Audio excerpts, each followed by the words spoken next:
আসসালামু আলাইকুম, সবাই ভালো আছেন? আলহামদুলিল্লাহ। আজকে মুরগির বাচ্চাগুলোর বয়স 5 দিন।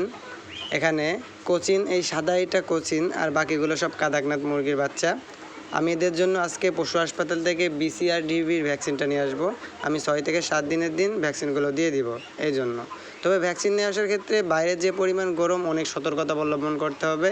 সেজন্য আমি যা যা করছি আপনাদের দেখাবো এবং ভ্যাকসিনটা একদিন সংরক্ষণ করে রাখবো, সেই প্রসেসটা আপনাদের সবাইকে দেখাবো। যে কোনো ভ্যাকসিন সাথে করে নিয়ে আসার জন্য ফ্লাক্স অবশ্যই বহন করতে হবে।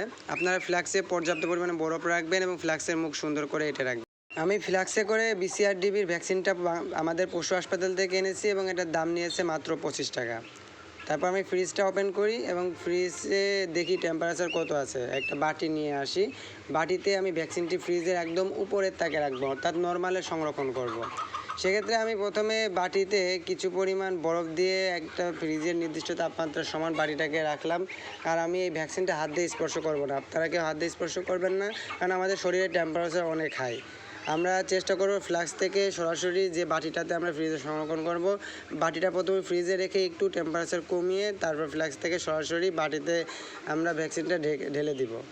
আরেকটা জিনিস খেয়াল রাখবেন, ফ্রিজের ভলিউম যেন 4-এ থাকে, অর্থাৎ ফ্রিজে আপনাদের নর্মালে যে আপনাদের ভলিউমটা আছে ওইটা আপনারা 4-এ দিয়ে রাখবেন। 4-এ দিয়ে আপনারা ফ্রিজে এই ভ্যাকসিনটা সংরক্ষণ করতে পারেন।